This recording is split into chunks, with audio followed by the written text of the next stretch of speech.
welcome. Clan Tirai. Ancestors protect you. Honoring our ancestors. Our ancestors walk beside us upon the winds of Onara, guiding and protecting us. All Maruk, dead and living, gather under truth at the Kural. The scent of this meal calls the ancestors to our fire.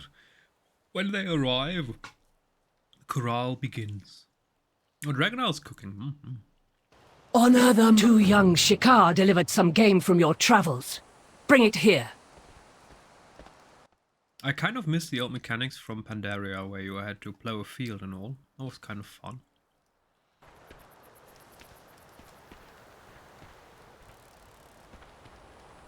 I mean, at least if you, for 5 or 10 times, and after that it just became boring.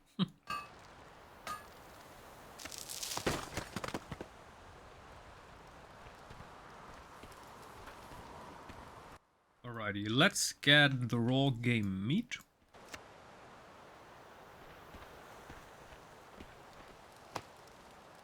Now we must season the meat. Grab some spice from our stores.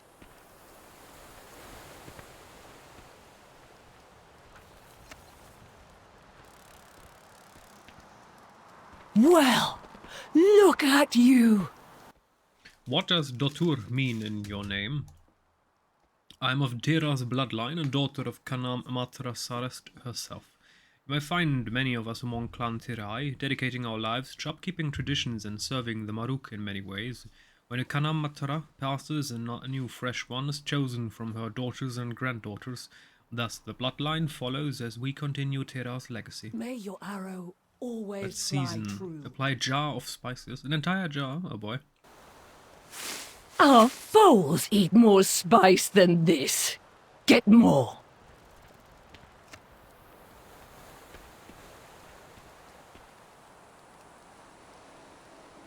It tastes better, but I can still feel my tongue. Bring over the biggest container of spice. It is a bit funny with the spices as a European. We don't use that many spices. For example, if Indian or Arabian cuisine comes to Europe, these people are used to a whole other level of spicy. For example, if you go to a proper Indian restaurant in Europe, not the toned down versions, and when they say mild, that's usually what I take, because mild is what I would mild Indian. If it's proper legit Indian cuisine, I'd consider spicy or very spicy. And if a proper Indian cuisine restaurant says spicy or hot, then as an ordinary European you're going to lose your fucking tongue, because it's ridiculously spicy. At least in my taste. These people, because they're used to it. That's what they always tasted, and that's why they like it, and that's why they eat it. It's all a matter of, well, experience, really. What did you experience in life, and what are you used to? And then sometimes something that other people will look at as extreme, you will look at as normal. Anyway, let's spice up this piece of meat. Well done. Now that's enough spice to bring Maruk and Tira to the fire. You have the honor of charring the roast. Do not remove it from the fire until it is past blackened. Wait, past blackened? That's not good. Okay. Where do we need to bring it to the fire? No.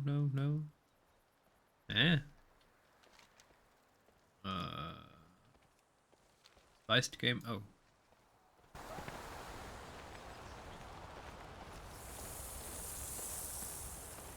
Way past the char point, okay. Good. The scent is strong. It will be easily carried to our ancestors on the wind. Place it on the offering table.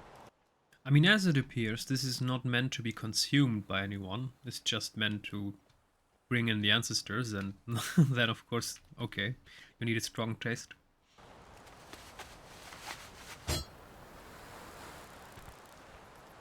Ancestors, be welcome at our Kural. Watch over us as we follow in your hoofprints. May Alnaran winds carry this tribute to you, so you may join us. Oh, hello there. It's interesting to see Blizzard, of course, trying to include the histories or / cultures of many different places on Earth in their games. And there are actually many places on Earth where it is customary to keep offering of food for the dead. There are even cultures where it's normal, for example, at a certain date, certain event, to place an extra dish an extra plate with drink and all for a person that is dead in remembrance. So nobody will eat that plate, nobody will drink that drink that is there, but it's still there. So for example, if you have 5 people coming over, you're going to make enough food and you will plate for 6 people on your table.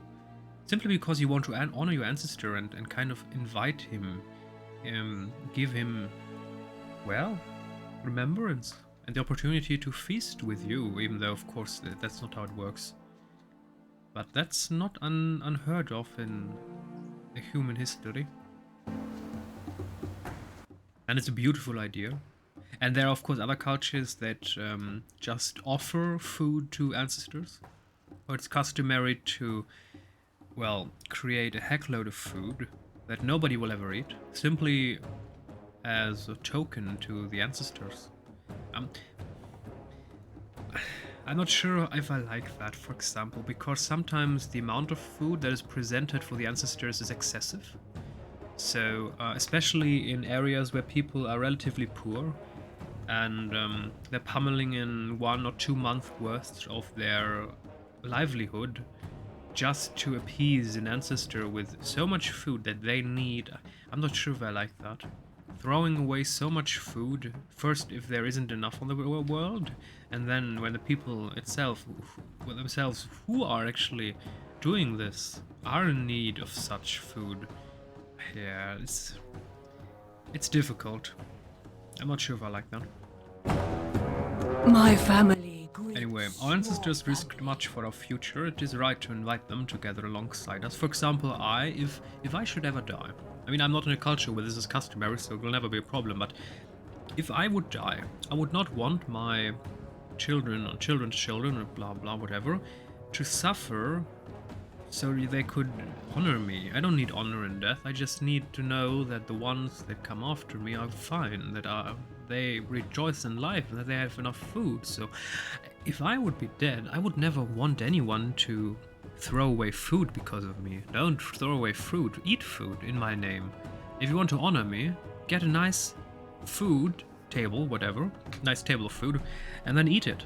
And then remember me, tell stories, and have fun. I'm someone, for example, I would never like people to mourn me. Don't mourn me. If I should ever die, rejoice in what I left in the world. Make a feast, make song, make happiness.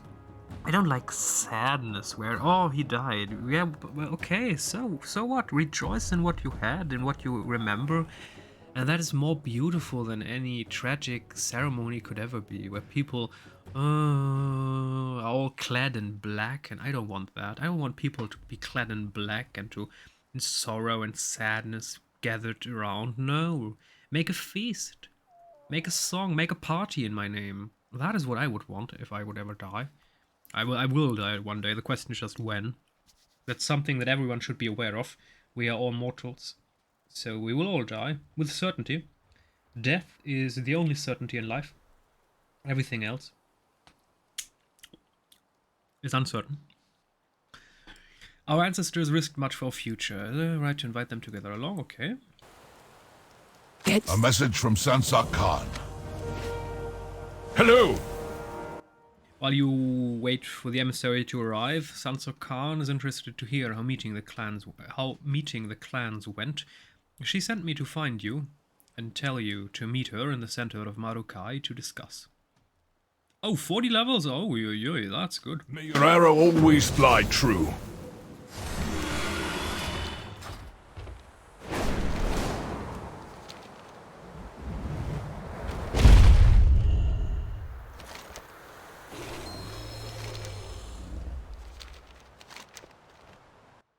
While there are many clans among the plains, the four you have formerly met hold the most power. It is vital to your peaceful stay in our lands that you know their specialties.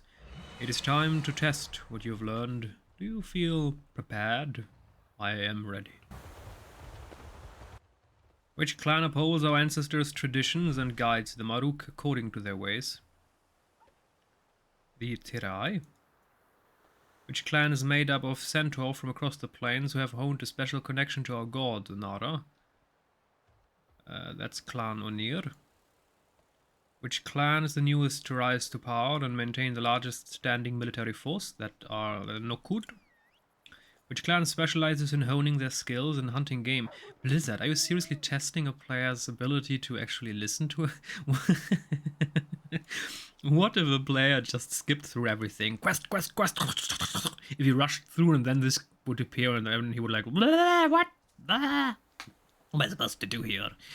Alright, yeah, those are the Shikal, that's you. While there are many clans among the plains, the four you have formerly met hold the most power. It is vital to your peaceful stay in our lands that you know their specialties. It is time to test what you have learned. Oh yes, a clan of the plains. While there are many clans of various sizes, okay, blah, you hold the most power. So what do we do here? 35, 47, 49. Critical strike and mastery, you're serious? Why would I choose critical strike over haste? Nah, we're going to choose Onir Pendant. Is the game laggy again? Yes, it's laggy. Okay. Make way! The emissary from the Green Dragonflight has arrived! It is my honor to represent my flight. It has been many years since our people connected. Gemisa. I come seeking aid from your Kana mantra. I request you let her know I am prepared. I will admit that I have not joined the Kana mantra. I recommend you take this opportunity to speak with the emissary. You are both strangers here.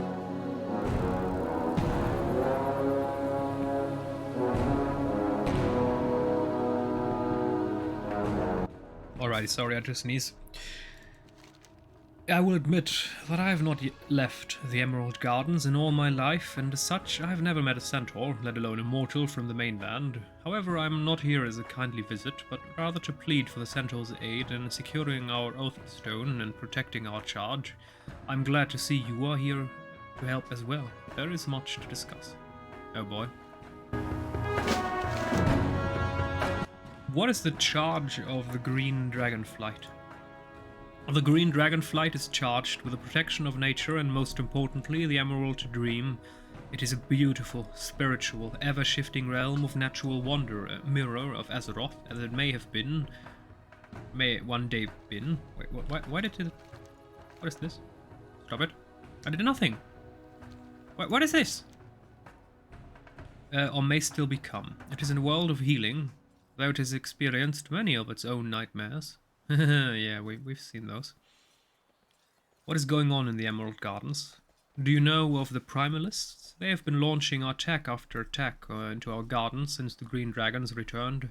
While the dragons are mighty, the flight has lost much over the years, and skirmishes have ended in stalemate. Merithra hopes that the Centaur can help us turn the tide. What is the relationship between the Green Dragonflight and the Maruk Centaur? Over 10,000 years ago, the Centaur came to the Dragon Isles looking for a place to call home.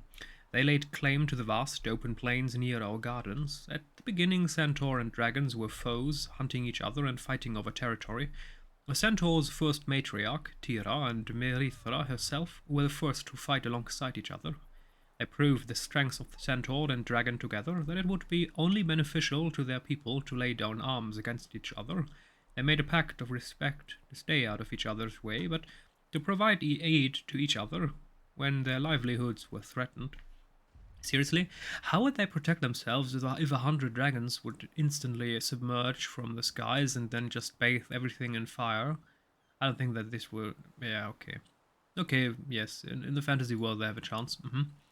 Though it has been generations for the Centaur, Merithra hopes that the pact may still stand. I'm here to help restore the Green Oath Stone. Your support is welcome. Our forces are small in number. There are few defenders among us, but we are gardeners, not fighters. Within our gardens stands a portal to the Emerald Dream.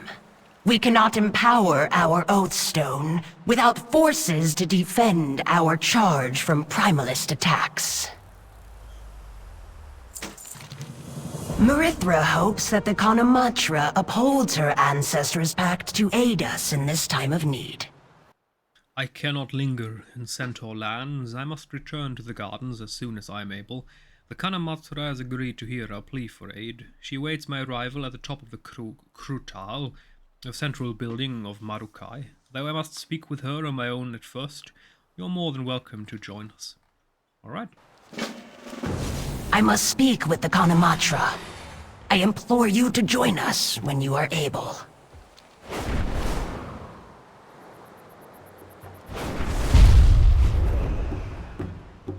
Have you eaten? Yes, I'm ready for the audience.